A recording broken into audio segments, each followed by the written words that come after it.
राधे राधे मेरे प्यारे भाइयों बहनों माताओं व बंधुओं, संस्कार की बातें चैनल में आपका स्वागत है।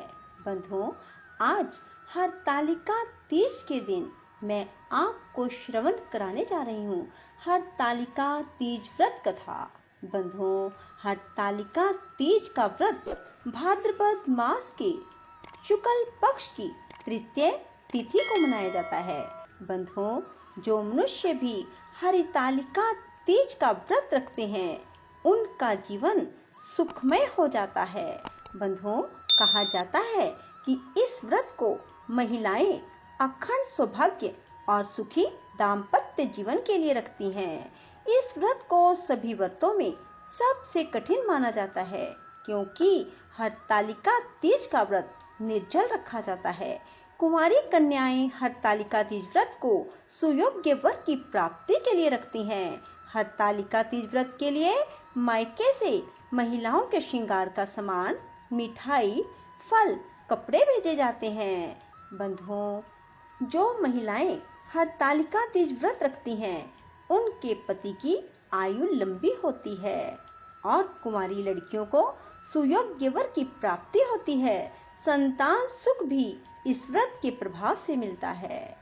बंधुओं, हरतालिका तीज के दिन श्री गणेश, भगवान शिव और माता पार्वती की पूजा का विधान है। सबसे पहले मिट्टी से तीनों की प्रतिमा बनाई जाती है और भगवान गणेश को तिलक करके दूर्वा अर्पित की जाती है। इसके बाद भगवान शिव को फूल, बेलपत्र और शमी पत्र अर्पित किए जाते हैं। माता पार्वती को श्रृंगार का सामान अर्पित किया जाता है। गणेश जी, पार्वती जी और शिव शंकर भोलेनाथ को वस्त्र अर्पित किए जाते हैं और फिर हरतालिका तीज व्रत की कथा सुनी जाती है। इसके बाद श्री गणेश जी की और भगवान शिव और माँ पार्वती की आरती की जाती है और भोग लगाया जाता है। बंधुओं, अब मैं आपको सुना रही हूँ हरतालिका तीज व्रत कथा। बोलो शिव शंकर भोलेनाथ की जय, माँ पार्वती की जय। एक बार भोले शंकर माँ पार्वती से बोले, हे गौरी, पर्वतराज हिमालय पर स्थित गंगा के तट पर तुमने अपनी बाल्य अवस्था में 12 वर्षों तक अधोमुखी होकर घोर तप किया। इतनी अवधि तुमने अन्न ना खाकर पेड़ों के सूखे पत्ते चबाकर व्यतीत किए। माघ की विकराल शीतलता में तुमने निरंतर जल में प्रवेश करके तप किया। वैशाख की जला देने वाली गर्मी में तुमने पंच अग्नि से शरीर को तपाया। श्रावण की मूसलधार वर्षा में खुले आसमान के नीचे बिना अन्न जल ग्रहण किए समय व्यतीत किया। तुम्हारे पिता तुम्हारी कष्ट साध्य तपस्या को देखकर बड़े दुखी होते थे, उन्हें बड़ा क्लेश होता था। तब एक दिन तुम्हारी तपस्या तथा पिता के क्लेश को देखकर नारद जी तुम्हारे घर पधारे। तुम्हारे पिता ने हृदय से अतिथि सत्कार करके उनके आने का कारण पूछा। नारद जी ने कहा, गिरिराज, मैं भगवान विष्णु के भेजने पर यहाँ आया हूँ। आपकी कन्या ने बड़ा कठोर तप किया है। इससे प्रसन्न होकर वे आपकी सुपुत्री से विवाह करना चाहते हैं। मैं आपकी राय चाहता हूँ। नारद जी की बात सुनकर गिरिराज गदगद हो उठे। उनके तो सारे कलेश दूर गए हों, उन्हें ऐसा प्रतीत हुआ। प्रसन्नचित होकर वे बोले, श्रीमान, यदि स्वयं विष्णु मेरी कन्या का वरण करना चाहते हैं तो भला मुझे क्या आपत्ति हो सकती है। ये तो साक्षात ब्रह्म है। हे महर्षि, यह तो हर पिता की इच्छा होती है कि उसकी पुत्री सुख संपदा से युक्त पति के घर की लक्ष्मी बने। पिता की सार्थकता इसी में है कि पति के घर जाकर उसकी पुत्री पिता के घर से अधिक सुखी रहे।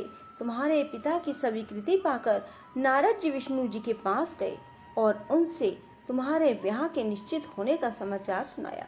मगर इस विवाह संबंध की बात जब तुम्हारे कान में पड़ी तो तुम्हारे दुख का ठिकाना न रहा।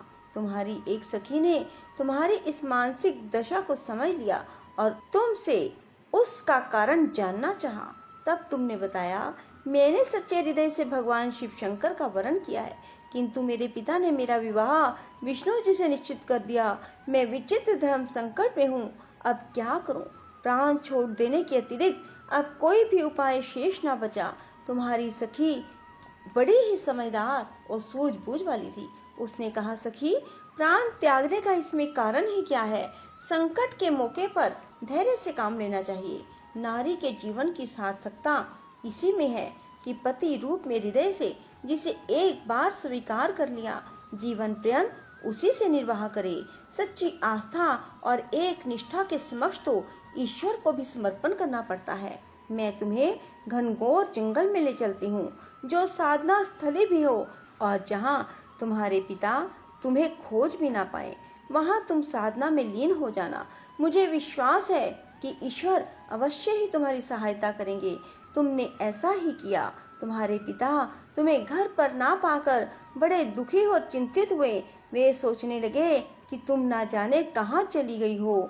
मैं विष्णु जी से उसका विवाह करने का प्रण कर चुका हूँ। यदि भगवान विष्णु बारात लेकर आ गए और कन्या घर पर ना हुई तो बड़ा अपमान होगा।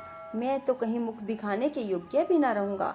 यही सब सोचकर गिरिराज ने जोर शोर से तुम्हारी खोज शुरू करवा दी।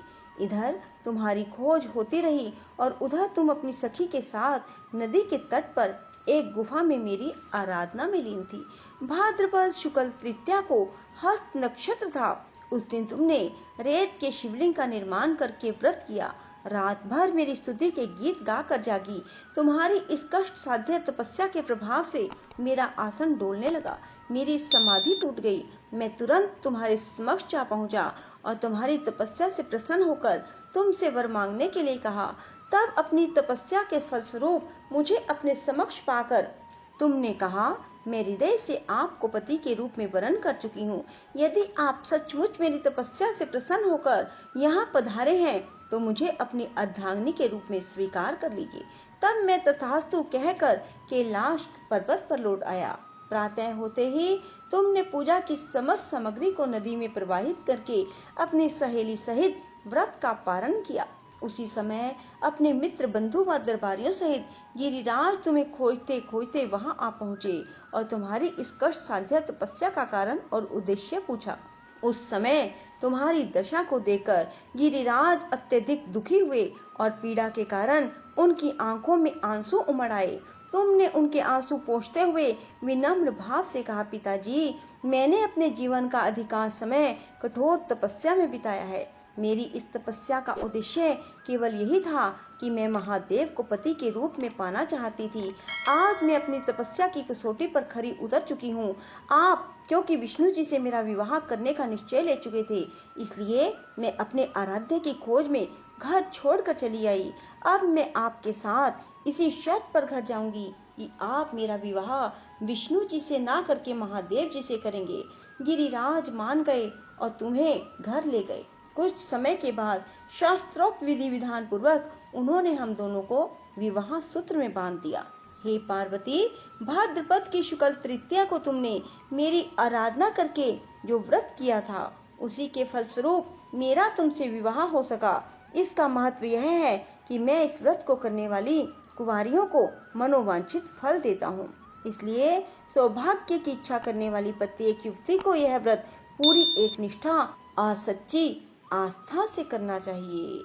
बोलो शिव शंकर भोलेनाथ की जय, माँ पार्वती की जय। राधे राधे, जय श्री कृष्णा। बंधुओं, यदि आपको हमारी वीडियो पसंद आए तो इसे लाइक करने के साथ साथ शेयर भी जरूर करें। धन्यवाद।